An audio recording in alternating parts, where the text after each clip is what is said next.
ಕ್ಷಾತ್ರ ತೇಜಸ್ಸನ್ನು ಹೊಂದಿರತಕ್ಕಂತಹ ಭಾರತದ ವೀರ ಯೋಧರು ಸಾತ್ವಿಕ ಸಿಟ್ಟಿನ ಸಣ್ಣ ಭಾಗವನ್ನು ಭಾರತದ ವೀರ ಸೇನೆಯ ಈ ಮಣ್ಣಿನ ವೀರ ಗುಣದ ಕ್ಷಾತ್ರ ತೇಜಸ್ಸಿನ ಸೂಜಿ ಮೊನೆಯಷ್ಟು ಭಾಗದ್ದು ಒಂದು ಪ್ರತೀಕಾರವನ್ನು ಪಹಲ್ಗಾಮಲ್ಲಿ ತೀರಿಸಿಕೊಂಡಿದ್ದಾರೆ. ಬರೀ ಸೂಜಿ ಮೊನೆಯಷ್ಟು ಮಾತ್ರ ಇದು. ಭಾರತದ ಸೈನ್ಯದ ಶಕ್ತಿಗೆ ಹೋಲಿಸ್ಕೊಂಡಾಗ ಅಂತ ಒಂದು ಪ್ರತೀಕಾರ ಬೇಕಾಗಿತ್ತು. ದೇಶ ಒಂದು ಕಡೆ ವೆಯ್ಟ್ ಮಾಡ್ತಾ ಇತ್ತು. ಈ ಥರ ಬಂದು ನಮ್ಮ ಹೆಣ್ಣು ಮಕ್ಕಳ ಕುಂಕುಮ ಅಳಿಸಿ ಹೋದ್ರಲ್ಲ, ಇವ್ರು ನಾವೇನು ಮಾಡೋಕ್ಕಾಗ್ತಾ ಇಲ್ವಲ್ಲ.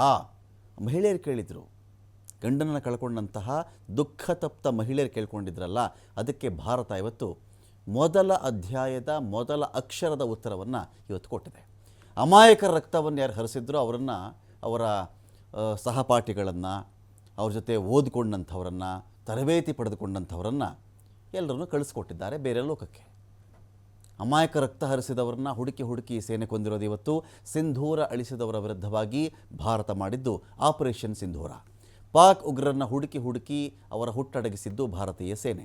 ಉಗ್ರ ಪೋಷಕ ಪಾಕಿಸ್ತಾನಕ್ಕೆ ಮಧ್ಯರಾತ್ರಿ ಭಾರತ ಶಾಕ್ ಕೊಟ್ಟಿದೆ. ಇಲ್ಲಿ ರಾ ಕೊಟ್ಟಂಥ ಮಾಹಿತಿಯ ಮೇರೆಗೆ ನಿಖರ ದಾಳಿಯನ್ನು ಮಾಡಿರೋದು ಭಾರತ. ಇಂತಿಂಥ ಜಾಗದಲ್ಲಿ ಉಗ್ರರ ಮದರಸ ಇದೆ, ಉಗ್ರರು ಅಡಗಿರುವ ಮಸೀದಿ ಇದೆ, ಒಂದು 18 ಎಕರೆ ಪ್ರದೇಶದಲ್ಲಿ ಉಗ್ರರಿಗೆ ತರಬೇತಿ ಕೊಡ್ತಾರೆ, ಮದ್ದು ಗುಂಡು ಗುರಿ ಎಲ್ಲ ತರಬೇತಿಗಳು ಕೊಡ್ತಾರೆ ಅಂತ ಯಾವ್ಯಾವ ಸ್ಥಳಗಳಿತ್ತೋ, ಅದು ಜೈಷೆ ಮೊಹಮ್ಮದ್ ಆಗಲಿ ಅಥವಾ LETದಾಗಲಿ, ಈ ರೀತಿ ಯಾವೆಲ್ಲ ಸಂಘಟನೆಗಳದ್ದು ಅಲ್ಲಿತ್ತೋ ಅಂಥ ಎಲ್ಲ ಪ್ರದೇಶಗಳನ್ನು ಟಾರ್ಗೆಟ್ ಮಾಡಿಕೊಂಡು, ಕರಾರುವಾಗಿ ಟಾರ್ಗೆಟ್, ಅದು ಮಧ್ಯರಾತ್ರಿಯಾಗಿ ಟಾರ್ಗೆಟ್ ಮಾಡುತ್ತೆ ಭಾರತ ಅಂತ ಹೇಳಿದ್ರೆ ಸಾಮಾನ್ಯ ಜನರ ಓಡಾಟ ಅವಾಗಿರಲ್ಲ, ಸಾಮಾನ್ಯ ಜನರುಗಳಿಗೆ ತೊಂದರೆ ಆಗೋ ತಪ್ಪುತ್ತೆ ಅಂತ.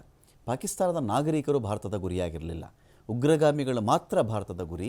ಜೊತೆಗೆ ಪಾಕಿಸ್ತಾನದ ಸೇನೆ ಕೂಡ ನಮ್ಮ ಗುರಿಯಲ್ಲ, ಸೇನಾ ನೆಲೆ ಕೂಡ ಭಾರತದ ಗುರಿಯಾಗಿರಲಿಲ್ಲ ಅಂಥೇಳಿ ಭಾರತ ತನ್ನ ಹೇಳಿಕೆಯಲ್ಲಿ ಅದನ್ನು ಹೇಳಿದೆ.